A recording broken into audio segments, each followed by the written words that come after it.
More than 3 millennia ago, a veil descended upon the minds of men. A subtle, almost imperceptible mist, indistinguishable from light itself, began to shape the perception of what we now call the Bible. An illusion so fine that few dared to question its depth.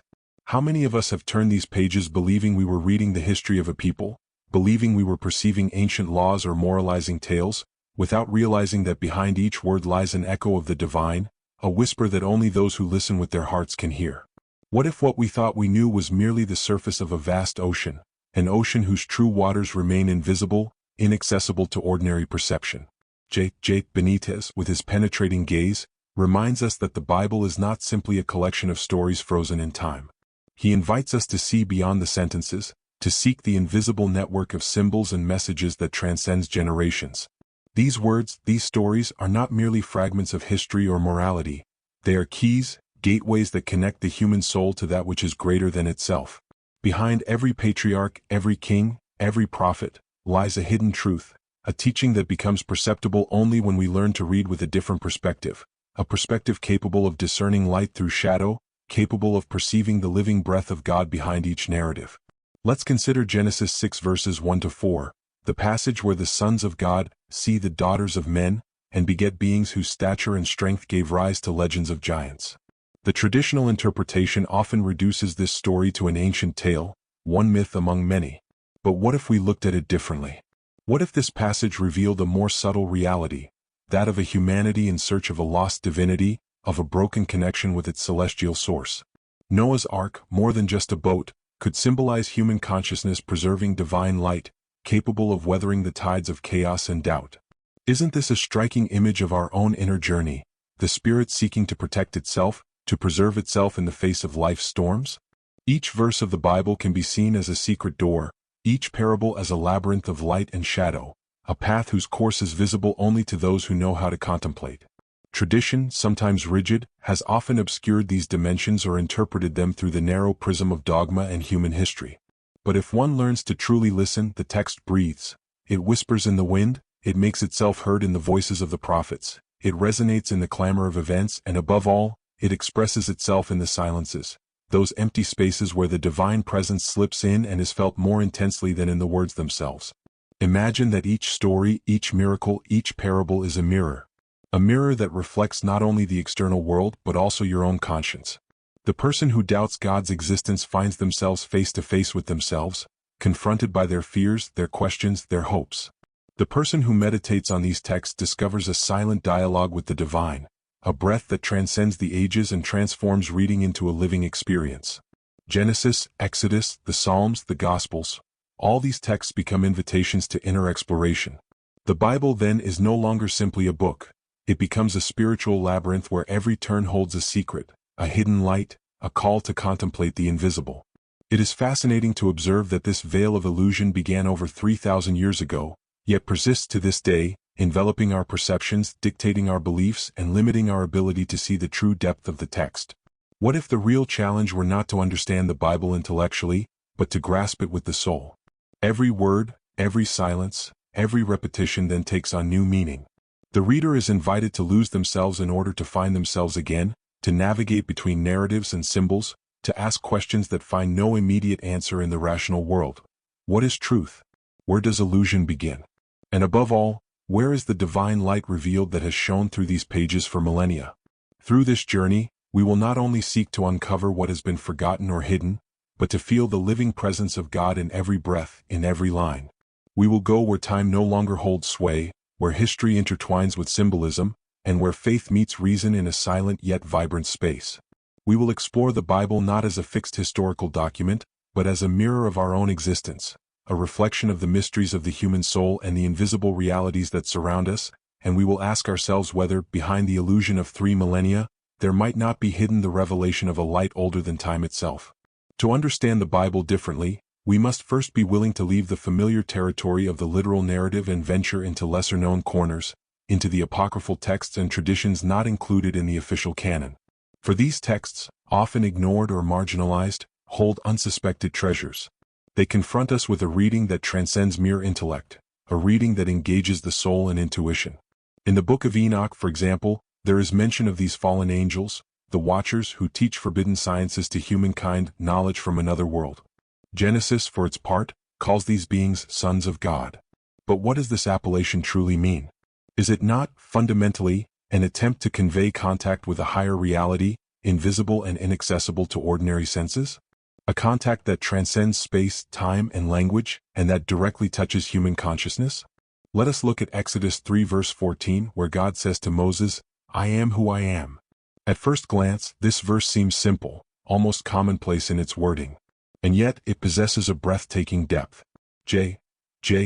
Benitez emphasizes that these words are not merely an affirmation of existence, but an invitation to enter into divine consciousness. Here, the Bible does not simply narrate events.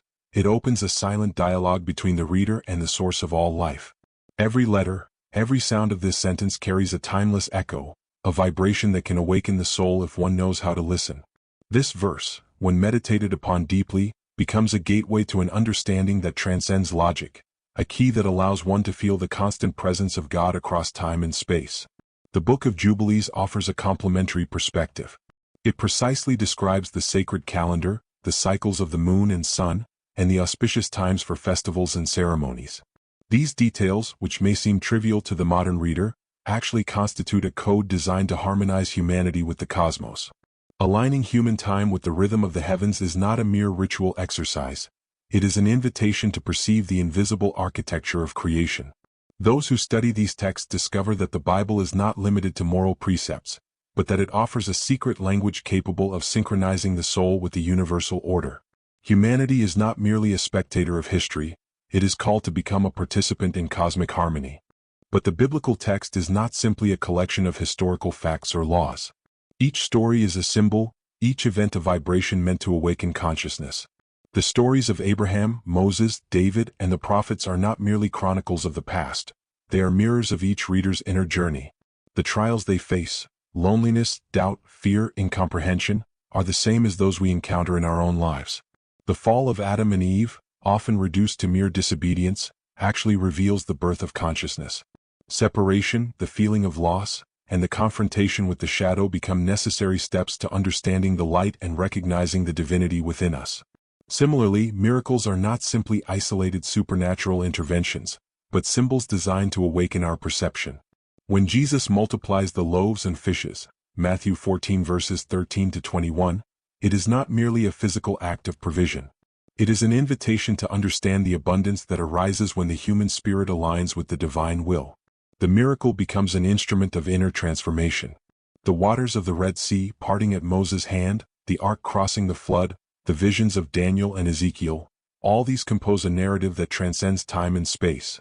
The Bible then becomes a living, vibrant text, each word of which resonates with the presence of God, a vibration that the intellect alone cannot grasp. Reading the Bible in this way requires patience, attention, and humility. It is not enough to simply skim the words. One must allow oneself to be imbued with their energy, listen to the silences, and feel the spaces between the sentences. Each passage is a point of contact between the human and the divine, a place where consciousness can encounter truth beyond appearances. The apocryphal texts, often neglected, offer new perspectives on biblical figures, on the nature of angels, and on the origin of sacred knowledge. These writings remind us that Scripture is not static, that it contains multiple layers, like a diamond whose facets reflect a different light depending on the angle from which they are viewed. Thus, scriptural exploration becomes an inner journey, a quest to perceive the invisible structures behind the words. It is not merely the history of a people or the chronicle of its laws and wars. It is the map of an inner universe, the tracing of the soul's paths toward the light. The Bible, when read with the necessary attention, transforms into a mirror of our own existence, a silent dialogue between the visible and the invisible, between the earthly and the heavenly.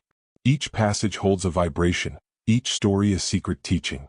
And those who learn to listen, to read with the soul as much as with the mind, discover that the text speaks not only to past generations, but to us here and now, in this precise moment of our inner quest. The language of the Bible is the language of symbols, a language the human eye often looks at without understanding, but which speaks directly to the soul. Every element, the sea, the desert, the light, the shadow, is never innocent. These images are not mere scenery, they are gateways. The sea that parts before Moses, the desert that spreads its silence over the Hebrew people, the fire that descends upon Sinai, the shadow that accompanies humankind's steps in the Psalms. All of this is not descriptive, but initiatory. Each symbol evokes an inner reality, a state of consciousness that a superficial reading cannot reach. The flood, often interpreted as a universal event of destruction, takes on another dimension when read through the symbolic prism. It becomes inner purification, the human consciousness, overwhelmed by its illusions, attachments, and fears, ready to be reborn in the light, like a spirit cleansed of its erroneous certainties. The name of God, YHWH, transcends the mere arrangement of letters. It is vibration, code, ancestral memory that resonates in the soul of those who know how to listen. Benitez emphasizes that the ceaseless repetition of names, genealogies, and cycles in Scripture is not simply historical reiteration. It is a symbolic teaching, a map of humanity's inner cosmos. The prophets, with their visions and words, do not merely convey a message for their time. They offer a guide for every reader capable of perceiving the invisible, capable of distinguishing the tangible from the essential. Reading then becomes initiation, each passage echoing our own inner structure, a way of recognizing the forces that govern the world and the soul. Let us consider the symbol of the cross. In the New Testament, it is seen as the point of convergence of heaven and earth, of the human and the divine. But before Jesus, forms of the cross appear in various contexts. In Egypt, in ancient mythologies as axes of the universe, intersections of time and eternity.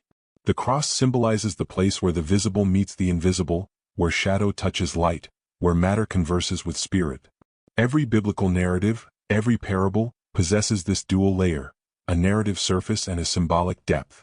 Those who know how to contemplate, meditate, and listen to the breath of the invisible perceive in it the keys to an inner reading, an invitation to align their own existence with the cosmic and spiritual rhythm that the text proposes. The numbers themselves become codes. 7, 12, 40. Each number carries a vibration. 7 days of creation, 12 tribes of Israel, 40 days of fasting by Moses on Mount Sinai or by Jesus in the desert. These numbers are not chronological markers but symbolic guides. They invite us to observe the cycles of the Spirit, the rhythms that connect humanity to the divine, and to perceive the harmony hidden behind the appearances of the world. The Bible, seen through this lens, becomes a mirror not only of the external world, but above all of the reader's inner depths, a mirror in which the soul recognizes its own rhythms and its own mysteries. And what about the angels and celestial beings? Their presence is not limited to narration. They represent the invisible forces, the guides of consciousness, those who awaken humanity to its own divinity and inner responsibility. The visions of Daniel, Ezekiel, and John in Revelation are not mere fantastical stories. They are symbolic maps for navigating the unseen, invitations to see through illusions, to recognize the truth behind the veil of appearances, and to attain inner light. Every detail of these visions, the wheel, the creatures, the light, is a coded symbol intended for those who can see with their minds as well as their eyes.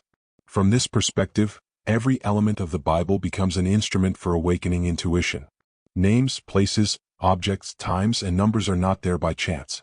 The desert evokes the solitude necessary for inner meditation, water, purification, and the flow of life, light, revelation, and consciousness, shadow, the unconscious aspects that humankind must integrate.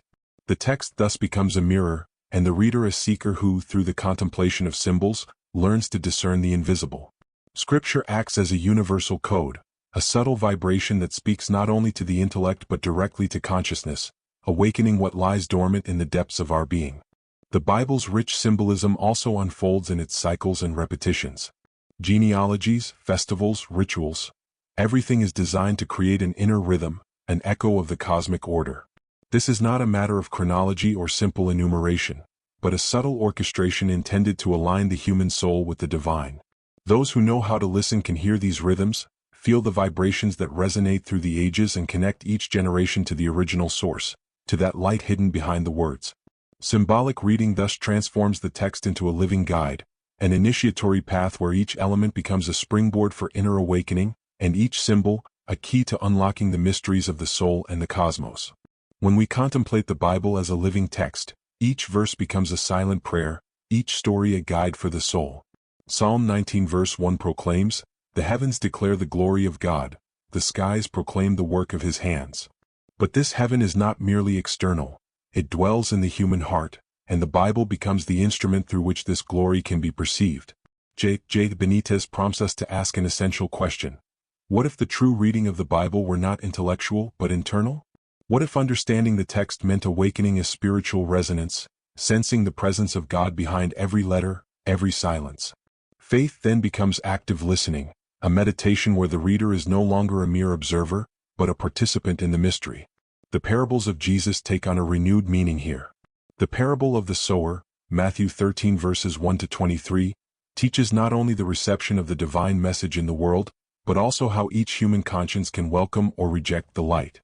The trials of the prophets and saints are no longer distant anecdotes, but invitations to purify our vision, to distinguish illusion from truth. The journey offered by this reading of the Bible is an inner one. Discovering that illusion began 3,500 years ago is not a condemnation but a call. A call to emerge from ignorance, to transcend superficial interpretations, to contemplate the divine light hidden behind the words. The awakened soul begins to perceive what the rational mind cannot grasp: the living presence of God in the text, the sacred breath that permeates the ages, and the revelation that the Word is not simply a book, but a mirror of eternity. Thus, each reading becomes an initiation, each verse a guide. And those who dare to cross the threshold of illusion will discover that the Bible is not what they thought. It is much more, an intimate dialogue between man and God, a journey toward the light that has always awaited contemplation by those who know how to see with their hearts.